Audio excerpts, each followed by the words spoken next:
The more you buy, the more you save. The CEO of NVIDIA said that during the RTX launch event in 2018. One of the most widely ridiculed comments that year from a tech industry leader. Jensen said, "This is like common sense. The more GPUs you buy, the more money you save." That's right. The more GPUs you buy, the more money you save. The more you buy, the more you save. Ridiculous, right? My good friend Steve over at Gamers Nexus said, "That is not how money works." And he's right, unless you go to the Obi-Wan Kenobi school of a certain point of view. So what I told you was true, from a certain point of view. And then it just might be true. Now, I have done a video, which hopefully you have already seen, comparing the RTX 2060, 70, 80, and 80 Ti in a bunch of games and a bunch of resolutions. I will show you some of those results in this video, but this is going to be more of a conversational video where I talk about the fact that the more you spend, except you might also save money in the process. It does depend upon your point of view, and it does depend upon the computer that you are building. I have in front of me the RTX 2060 and the 2080 Ti. $350, $1,100. That is a huge price gap. Just the graphics card themselves, it is 214% more money, more than triple the price to go from a 2060 to a 2080 Ti here in early 2019. It is not triple the performance, so clearly it's not a deal, right?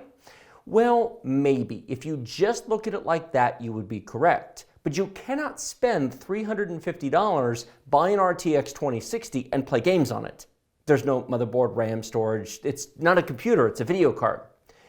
What happens is when you take that video card and you stuff it into all this cool stuff right here, you discover that you didn't spend $350. You spent $1,350, or at least that's the number I'm using for my chart.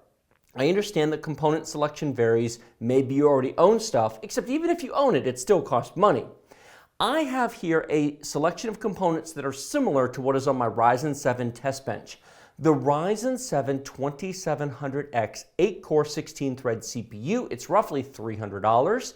16 gigabytes of DDR4 3200 megahertz RAM. I've got a nice big SSD right here. I've got an X470 mid-range board from Gigabyte, a 750 watt 80 plus gold power supply, and a $100 mid-tower case from Cooler Master. It is a very nice build, and give or take $100 depending upon your component choices, you can easily spend $1,000 on these components. Put a $350 video card in and you end up with a $1,350 build. Put an RTX 2080 Ti in here and you end up with a $2,100 build. Last time I checked, $2,100 is not triple the price of $1,350. In fact, it's just over 50% more money because both of these require motherboard, CPU, RAM, storage, etc. Now, I will be the first to acknowledge that your component choice probably will vary depending upon which graphics card you're choosing. Would I really put an RTX 2080 Ti into a $99 case? Well, actually, this is pretty good. You really could. This is a nice case with two big 200mm fans, but I understand many people wouldn't. Many people would step up and they'd spend $150 or $200 on a fancier, shinier case. Somebody spending $1,100 on a video card might very well spend an extra $50 or $100 on their motherboard. They might buy something a bit more premium and upscale than this one. They might buy 32 gigs of RAM instead of 16. They might buy the i9 9900K instead of the Ryzen. In fact, they should. If you really are going to drop $1,100 and you don't already own it, AMD, I love you. Don't buy a 2700X. If you have $1,100, you have i9 money, but that's a separate conversation. A RTX 2060 might very well go in a B450 board with a Ryzen 5 2600X in a $79 case with an 80 plus bronze power supply, etc., etc., etc. But you have to start somewhere. And so I split the middle between the two and I picked components that you legitimately could use both of these cards with which is why we ended up with a build like this. So while it's 214% more money to go from a $350 card to an $1,100 card, it's just over 50% more money to go from a $1,350 build to a $2,100 build. If you don't have $2,100, this is a moot point. There's not much to say here. If you don't, you don't. If you've got $1,300, if you've got $1,000, if you're on a budget, then certainly these are a complete moot point. But if you have the money and your question is it worth it to go from a 2060 to a 2080 Ti? It might be, depending upon your point of view. In the past, I have done per dollar, per frame, per second charts. You take the price of the graphics card, you divide it into the frame rate, and you get a dollar cost per frame per second.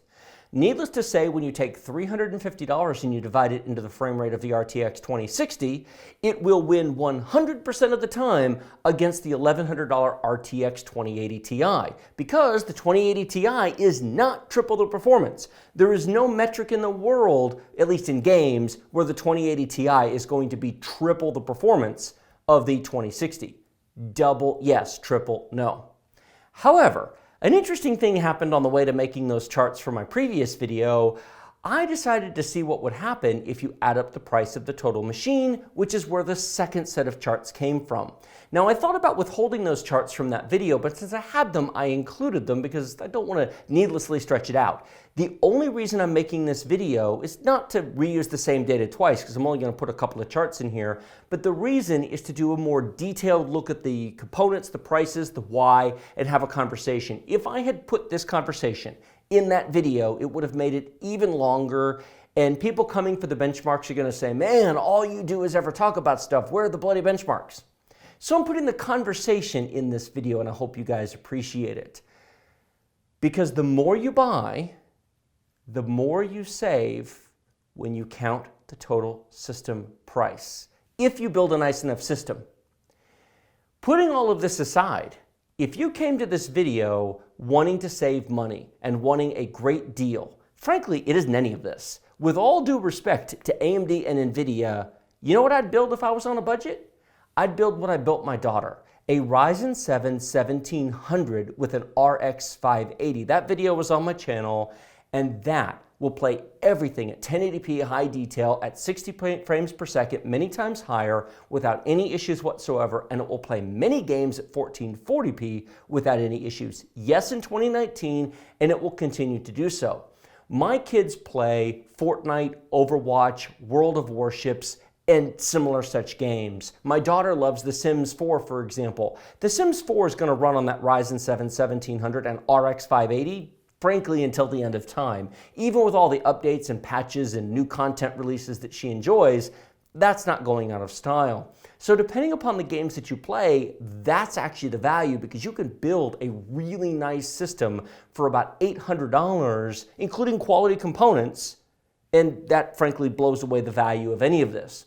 But if you want to play Assassin's Creed Odyssey at 1440p at very high detail, it's not going to cut the mustard. You've got to spend more money. And so if you are going to spend more money, if you are going to step up to a 2700X or an i9, if you are interested in playing at either high frame rates or high detail settings or high resolutions or gasp, all three, well, if you're going to do all three, then there's no question you have to buy a 2080 Ti, because nothing else will do the job. And frankly, even it struggles. If you were to go out and buy one of those new 4K 144 hertz monitors, frankly, even two of these with NVLink is really not going to do the job, but that's a conversation. If you have the kind of money to buy that, then why are you watching this? Go buy one of these and be happy. Maybe go buy the new RTX Titan if you've got that kind of money. Having said all that, let me put up Shadow of the Tomb Raider for you right now so you can see the charts, and we'll be back in just a second. Here's the built-in benchmark to Shadow of the Tomb Raider. This is an interesting benchmark because it actually reports two different average numbers. The first is the average number of frames that were actually generated based upon the real performance that you're getting, and the second is the number of frames you can generate on the graphics card itself, irrespective of the CPU that it is based on. What's fascinating about this, and I really should do a separate video on this topic, is just how utterly and completely bottlenecked the 2080 Ti is on the Ryzen 7 2700X. Look on the bottom right-hand corner at that and notice that the graphics card is running at about 70% there, or was before the scene transition. The CPU is using all 8 cores, but the graphics card's not running at 100%. You can see it right here because the CPU simply can't keep up. Our CPU usage in the bottom right-hand corner right now is 50%. In the upper left-hand corner, it was 33%, it's 29%. There is a noticeable CPU usage difference because of the performance of the graphics cards. As I said earlier, if you have 2080 Ti money, please go buy yourself an i9. Unless you already own the 2700X, I genuinely believe that the 2080 Ti deserves the i9. It is actually faster.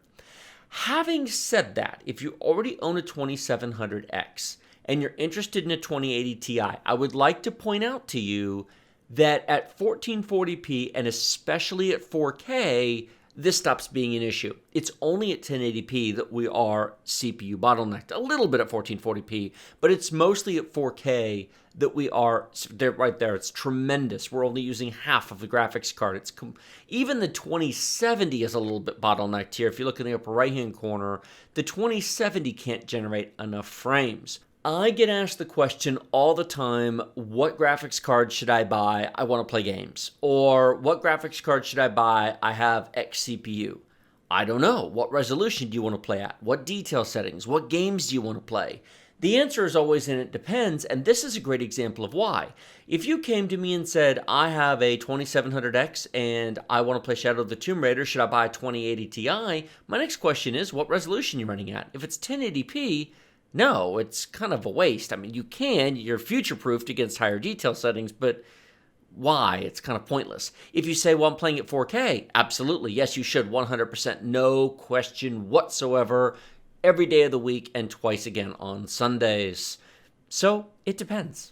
Now I'm about to show you 3 charts. The first chart is going to have the actual frame rates that the graphics card can generate, not the bottleneck numbers that you're seeing right here, and Shadow of the Tomb Raider is nice enough to provide them. 1080p, 106 frames per second on the 2060, 193 frames per second on the 2080 Ti. It's not double, but it's real close. At 1440p, it's 75 on the low end and 137 on the high end. And most importantly, at 4K, this is a nearly perfect doubling of performance. 40 frames per second on a 2060. As I said, you really shouldn't be trying to play modern AAA games at 4K on a 2060. That's ridiculous. It will do it, kind of, sort of. But 78 is absolutely, totally, completely playable. I mean, that is a great experience in terms of a 60 hertz monitor. However, if you only look at this chart, at the dollar cost per frame per second, it's horrific. Now, on the 1080p end, it's $3.30 per frame per second on the 2060, $5.70 per frame per second on the 2080 Ti. Go to 1440p, and you can see the gap grows a little bit more there. Go to 4K, and holy smokes, it's not double, but it's $8.75 per frame per second on the 2060 versus $14.10 per frame per second on the 2080 Ti. You might be very tempted to say, well, I'll buy a 2070 or 2080 and lower it to medium, and I'll, quote, try to get away with lower details because I'm not paying $14.10 per frame per second to play at 4K. No way, no how. Yeah, but you aren't really paying any of these numbers because you need a computer to put the card into. At the 4K level, $26.92 per frame per second on a $2,100 computer featuring an RTX 2080 Ti versus $33.75 per frame per second on a $1,350 computer featuring an RTX 2060. Let me make sure that point is abundantly clear because I'm sure many people are going to look at this and say, what? The RTX 2080 Ti is less expensive for the performance it gets you on a per frame basis than any of the other choices. This is true at 4K, this is true at 1440p, and this is true at 1080p.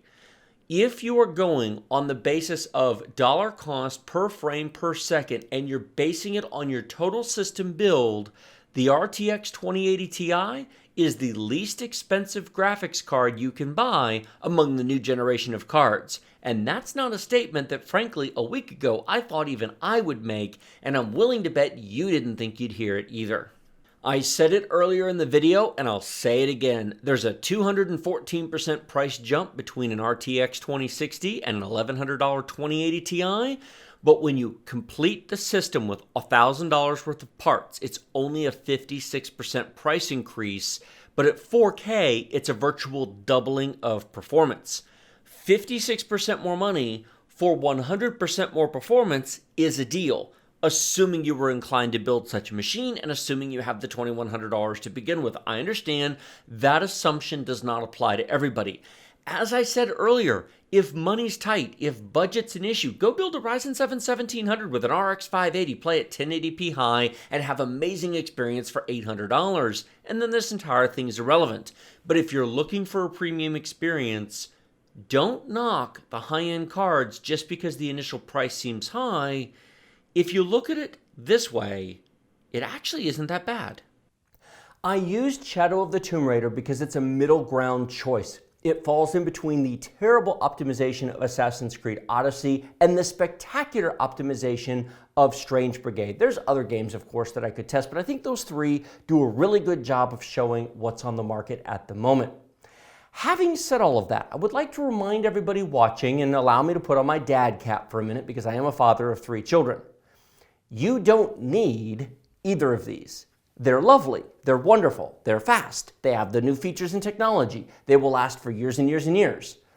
If you are on a budget, if the word budget comes out of your mouth, I would like to point out that the RX 580 or a GTX 1060 is really a better value for the money, at least when they're under $200. Likewise, a Ryzen 7 1700 can currently be had for about $160, $170. It's 10 to 20% slower than a 2700X, but it's half the price. Yes, I understand I could use the same argument there where you wrap a complete computer around it and then this isn't as bad, but you can also get a B350 motherboard for $60 to put that on, and you don't need something nice like this, and you can get more basic RAM and a lot of other components that aren't as expensive, and then it really becomes interesting. You can scale everything way back, which I did for my daughter's build. You can't build something like this. You're not going to be building an RTX system with a 2700X for $800. At least not anytime soon. So if value, if budget is what you want, you don't need any of this. It's fun, but 4K gaming is a luxury, not a necessity. 1080p high does not require this unless you're playing Assassin's Creed Odyssey. Like this video if you like it, share it with your friends if you love it. Remember to subscribe to my channel with a big huge red button directly below. Hit the bell notification icon next to that if you'd like to actually be notified when new videos come out. Leave your comments down in the comment section below. This is a bit of a different style for me. It's more conversational, it's more general advice nature, and it's a follow-up to a detailed benchmark video where I repeated the use of just one benchmark basically to make my point. Hopefully you find this interesting and useful. If this gets good reception, I might do more of these conversational follow-up videos to my main benchmark videos. If you're interested, let me know what you think down in the comment section below. As always, well, actually, very little of this was provided to me. This motherboard was provided to me by Gigabyte, that was provided to me by Gigabyte, and this case was provided to me by Cooler Master. Nothing else on this desk was provided to me by any company, and there's no sponsor in this video. So, if you like my content, please use the links down below when shopping. It does support the channel at no extra cost to you, and frankly would be greatly, greatly appreciated. Thank you so much for watching, and I will see all of you next time.